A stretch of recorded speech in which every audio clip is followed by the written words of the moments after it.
भक्ति का क्या कार्य होता है? जो गृहस्थी के चक्कर में फंसे व्यक्ति को भक्ति ही निकालती है, वही पाप कर्मों से बचाती है और वही पुण्य कर्मों के संचय एवं पापों की कर्मों की निर्जरा में निमित्त बनती है और भक्ति जीने की कला सिखाती है और भक्ति मरण से बचाती है और भक्ति सर्वश्रेष्ठ रस है। जैसे स्वर्ण कभी भी आग की नदी में गुजरने से भयभीत नहीं रहता है, वैसे ही सच्चा भक्त किसी भी परीक्षा से गुजरने पर भयभीत नहीं होता है, अथवा जैसे अंगारा हवा तूफान से भयभीत नहीं होता है। और भक्ति पूजा एक सरिता है जो आत्मा में लगे हुए कसाय आदि कर्म मलों को धो डालती है। पूजा भक्ति एक छन्ना है जो आत्मा में मिले ईर्ष्या आदि विकारी भावों के कूड़े कचरे को छानकर दूर करती है। पूजन भक्ति कैसी होना चाहिए? जिस प्रकार से रावण का उदाहरण आता है कि रावण जब भक्ति कर रहा था तो बीड़ा का तार टूट जाता है और वह भक्ति में इतना मग्न था कि अपनी नस निकालकर और बीड़ा के तार की जगह लगा देता है। यानी आचार्य शमंत भद्र स्वामी ने जब 24 भगवान की स्तुति की रचना की, अष्टम तीर्थेश चंद्र प्रभु भगवान की प्रतिमा उसमें से निकली। ये भक्ति का प्रभाव है। जो स्वयंभू स्तोत्र लिखा गया है वह उसी प्रसंग में लिखा गया था और बड़े बड़े मुनिराजों ने, आचार्यों ने और श्रावकों ने जब भक्ति की तो भक्ति का फल इस प्रकार से प्राप्त हुआ कि आचार्य मानतुंग गोस्वामी महाराज ने जब भक्तांबर स्तोत्र की रचना की और ताले टूटते गए। और लोग कहते हैं कि आज कुछ होता नहीं है भक्ति से, सच्ची भक्ति नहीं होती है, इसलिए वह कार्य नहीं हो पाता है। आज भी वह चमत्कार और अतिशय हो सकते हैं। लोग कहते हैं कि अतिशय चमत्कार नहीं होते हैं। अरे, अपनी सच्ची श्रद्धा, आस्था और भक्ति होना चाहिए तो आज भी चमत्कार होते हैं। क्यों नहीं होते हैं चमत्कार? क्योंकि ये अपनी कमी ही मानी जाती है। भगवान की कोई कमी नहीं रहती, भगवान तो भगवान ही हैं। और आज भी पंचम काल में लोग कहते हैं कि कुछ नहीं होता है, सब कुछ हो सकता है, लेकिन हमारी उतनी आस्था, श्रद्धा और भक्ति मजबूत नहीं है। इसलिए हम क्या करें, कैसे हम अपनी भक्ति को बढ़ाएं? तो कहा जाता है कि विनय भक्ति का श्रेष्ठ तरीका है। भक्ति अभिमान पूर्वक नहीं की जाती है। कई लोगों को बहुत अभिमान रहता है। अब लोग चाहते हैं कि भगवान की कृपा हमारे ऊपर बनी रहे और तुम भगवान के चरणों में आओ नहीं तो भगवान तुम्हारे घर थोड़ी जाएंगे। इसलिए तो ये मंदिर बनाए गए हैं कि कम से कम मंदिर में लोग आए और अपने आलोचना करें, दूसरों की आलोचना नहीं करना है। अधिकांश लोगों की आदत क्या होती है?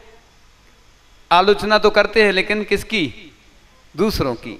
ये मंदिर इसलिए बनाए जाते कि अपनी आलोचना करने आना। बालक बत बिल्कुल अपने जो दोष हैं उनको कहना कि हे भगवान मुझसे गलती हुई है। गुरुओं के पास लोग आते हैं अपनी आलोचना करने दोष के लिए, लेकिन कई लोग आते हैं तो दूसरों की आलोचना करते हैं। इससे और पाप कर्मों का बंध होता है और जब वह फलित होता है तो बड़े रूप में आते हैं। जब आते कर्मों के फेर मकड़ जाल में फंसते शेर, यानी मकड़ी के जाल में भी शेर फंस जाते हैं। कर्मों की उदय कब किसको आ जाए कोई भरोसा नहीं है। हमने तो बहुत सारे बड़े बड़े ग्रंथ आचार्य श्री के मुख से भी सुने, अलग से भी स्वाध्याय किया है, तो और लोग सुनाते भी रहते अपने अपने अनुभव। तो देखा है कि जीवन में कब क्या हो जाए कोई भरोसा नहीं। कई बार बैठे बैठे कई लोग बहुत सारी बातें सुना जाते हैं और हम भी सुनाते रहते हैं और वो घटना कई बार ऐसी घटित हो जाती है। आज ही एक व्यक्ति आए थे, हम उनको सुना रहे थे शाम को, किसी को हम समझा रहे थे, उसकी समझ में नहीं आया, लेकिन हम क्या करें, कर्मों के फेर आते हैं तो सबको समझा देते हैं। इसलिए कर्मों से बहुत सावधान रहना। लोग कहते हैं कोई देख थोड़ी रहा है, और आजकल तो कैमरे चारों तरफ लगे रहते हैं। अलर्ट रहना चाहिए, सतर्क रहना चाहिए, कब कौन सी बात किसकी कोई रिकॉर्ड कर ले, कौन कहाँ आपको फंसा दे। वैसे भी कर्मों से तो आप बच ही नहीं सकते हैं, लेकिन आज साधन भी ऐसे हैं कि कहीं भी बहुत सारी ऐसी घटनाएं आती रहती हैं, सुनते रहते हैं कि इस व्यक्ति ने उस व्यक्ति को फंसा दिया। तो कर्मों की वजह से ही होता है।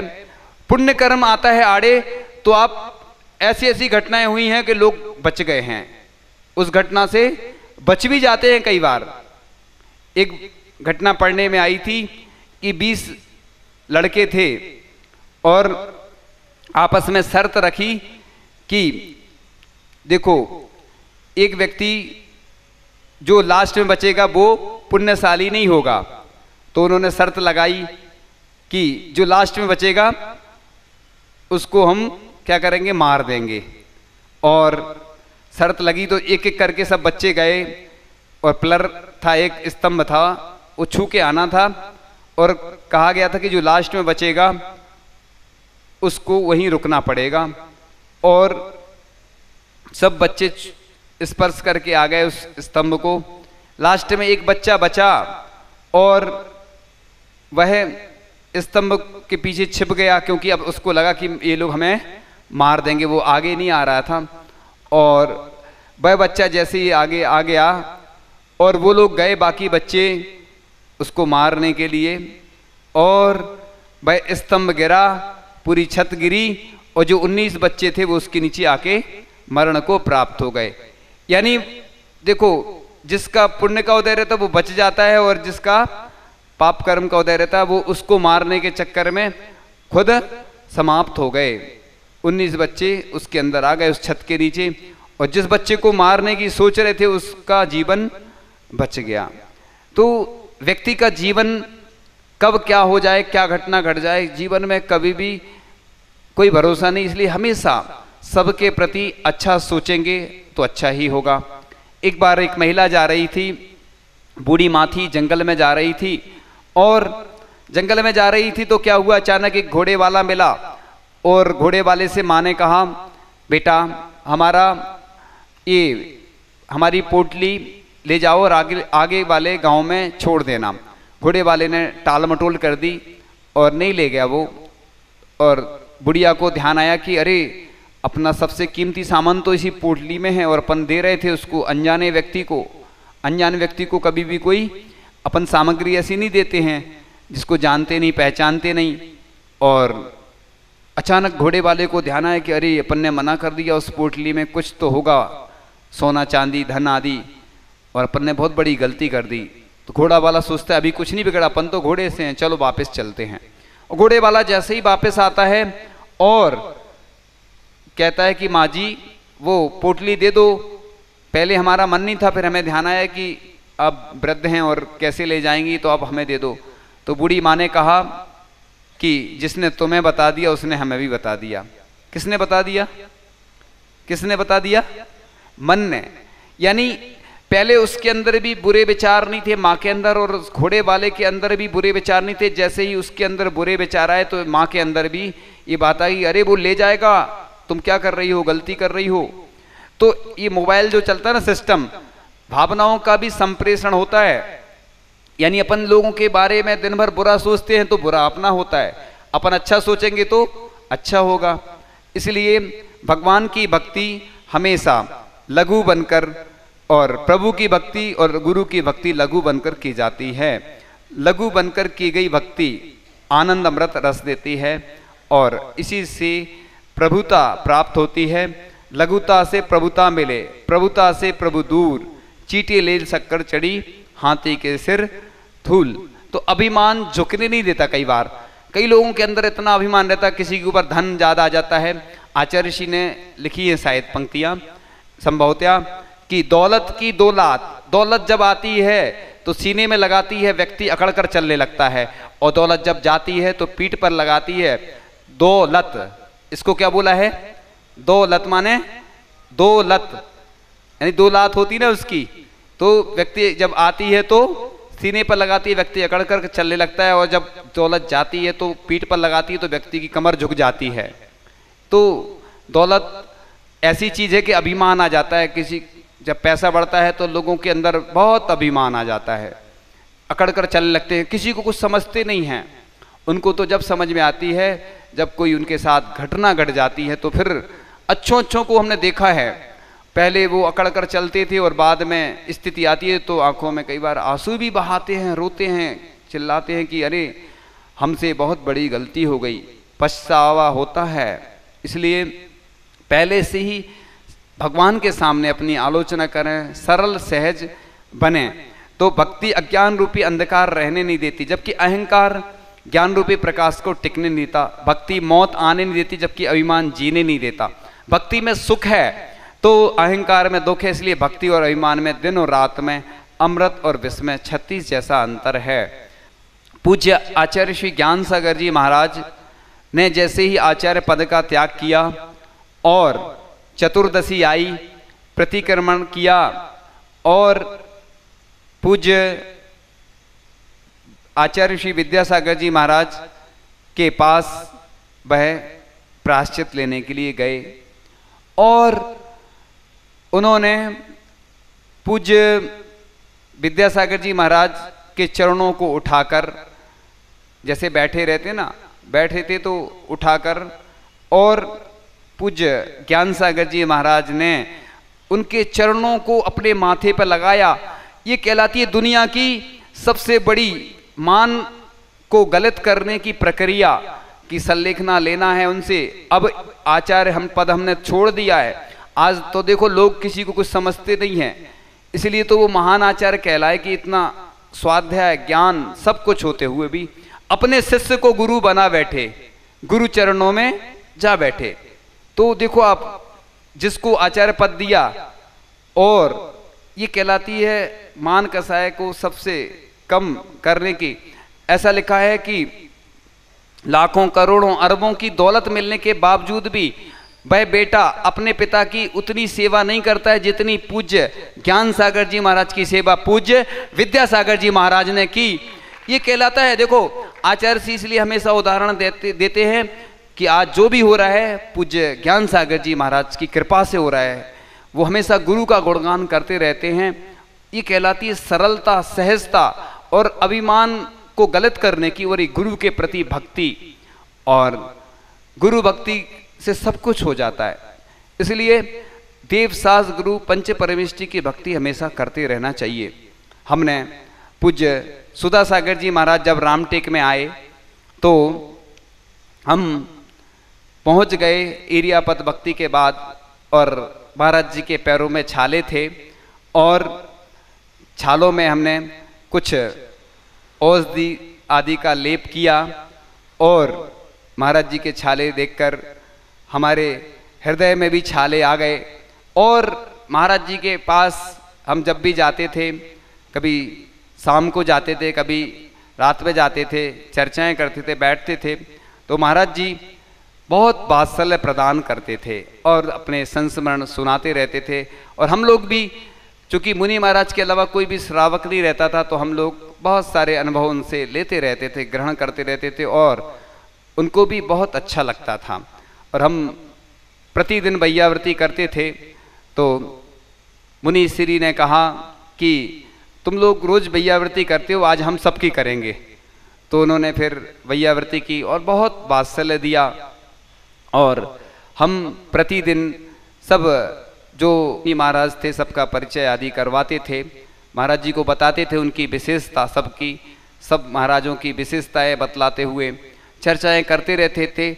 और महाराज जी जब हमने देखा कि जब पहली बार जब आचार्य श्री के चरण स्पर्श किए तो उन्होंने गंधोदक को कैसे लगाया, गंधोदक को ऐसे लेके अपने सिर का प्रक्षालन किया, जिससे 19 वर्षों बाद उन्होंने आचार्य श्री के जब दर्शन किए तो गंधोदक लगाते जा रहे थे और आंखों से आंसू बहते जा रहे थे। वह दृश्य हमने अपनी आंखों से देखा। हमने देखा कि देखो ये कहलाती है गुरु के प्रति श्रद्धा, आस्था और भक्ति। उसी का परिणाम है कि आज वह जो भी कार्य करते हैं कहते हैं कि सब आचार्य श्री की कृपा से हो रहा है। गुरु के प्रति श्रद्धा और समर्पण और आस्था का विषय है। आज जो भी उनके पास है सब गुरु भक्ति का परिणाम है। और हमने महाराज जी से पूछा कि महाराज जी आप रो क्यों रहे थे, आंखों में आंसू क्यों आ रहे थे। और आज जब महाराज जी से पूछा तो महाराज जी ने कहा कि हम तुम्हें क्या बताएं, हमें गुरु ने इतना दिया कि मैं कुछ नहीं जानता था, लेकिन मेरे पास जो कुछ है, मैं जो कुछ जानता हूँ आचार्य श्री की कृपा से है और आशीर्वाद से। जब मैंने उनकी सुनी बात और मैंने खुद वो देखा दृश्य कि मैंने आज तक किसी ग्रंथ में भी ऐसा उदाहरण पढ़ने में मेरे नहीं आया जो उनकी गुरु के प्रति श्रद्धा और आस्था है। ये कहलाती है कि इतने वर्षों बाद वो मिले और आंसू बहाए। मैंने और भी शिष्यों को देखा है आचार्य जी के पास आते हैं, लेकिन वो भक्ति मैंने नहीं देखी जो गुरु के प्रति समर्पण और आस्था है उनकी। और एक उदाहरण और आता है इसमें कि जब बड़े बाबा का विहार हो रहा था तो बड़े बाबा जैसे ही उठे तो आचार्य जी की आंखों में मैंने पहली बार आंसू देखे थे। वह ऐसी ये कहलाती है कि प्रभु के प्रति आस्था और श्रद्धा कि जैसे ही बड़े बाबा की प्रतिमा उठी और आचार्य जी की आंखों में से आंसू निकले। देखो ये कहलाती है कि आचार्य जी कई वर्षों से सपना संजोए हुए थे कि हम बड़े बाबा का विहार करवाएंगे, नए मंदिर में विराजमान करवाएंगे, एक तमन्ना रहती है और उनकी आंखों में आंसू आ गए। तो दो ऐसे महान व्यक्तित्व हैं जिनके बारे में मैंने बताया कि देखो ये कहलाती है। तीन व्यक्तित्व आ गए हैं, एक पूज्य ज्ञान सागर जी महाराज आ गए हैं, पूज्य आचार्य श्री भी आ गए हैं और पूज्य मुनि श्री सुधा सागर जी महाराज भी आ गए हैं। ये महान व्यक्तित्व जिनके बारे में हमने बताया कि उसी भक्ति का परिणाम है कि आज पूरी दुनिया में नहीं सब जगह लोग चर्चा भी करते हैं और जैन धर्म का, जिन शासन का डंका बजाते रहते हैं वह। क्योंकि जब भी जो कुछ मिलता है बिना प्रभु और गुरु और जिनवाणी के कुछ भी प्राप्त नहीं हो सकता है। आज लोग लैपटॉप में स्वाध्याय करते हैं, मान लो मोबाइल से कुछ पढ़ते हैं, तो आप क्या जिनवाणी की विनय कर पाएंगे क्या? मजबूरी की बात अलग है। इसलिए स्वाध्याय का कम से कम 10 मिनट तो कम से कम नियम लेके ही जाएं। तो कम से कम प्रारंभ अवस्था में आप थोड़ा थोड़ा पढ़ते रहेंगे तो जिनवाणी के प्रति विनय बनी रहेगी। क्योंकि आज सब कुछ धीरे धीरे सब चौपट होता जा रहा है, क्योंकि धीरे धीरे लोगों की विनय खत्म होती जा रही है। पहले लोग पैर छूते थे, आजकल घुटने छूने लगे, आगे चलकर लोग गर्दन पकड़ेंगे सीधी अब, क्योंकि विनय का तरीका बदलता जा रहा है। धीरे धीरे लोग विनय कैसे करते हैं, तो पहले कुछ देखने में आता था, आज जो देखने में आ रहा है आगे धीरे धीरे ऐसे ही होना है। स्थितियां परिस्थितियां बहुत बदलती जा रही हैं। कल भी हमने बताया था और आज भी बता रहे हैं कि आज भक्ति की चर्चा चल रही है कि भक्ति भक्त बनकर हो, भिखारी बनकर नहीं। हम जब भी जाते हैं तो भगवान से कुछ ना कुछ मांगते रहते हैं और भजन भी गाते हैं, मांगते ही रहते तुझसे सांझ सवेरे। भगवान से बस मांगते ही रहते लोग, और हम लोगों से भी मांगते रहते हैं। अरे पुण्य इतना बढ़ाओ कि मांगना ही नहीं पड़े, अपने आप मिल जाए। बिन मांगे मोती मिले और मांगे मिले ना। इसलिए भगवान से कुछ मांगना नहीं पड़ता है।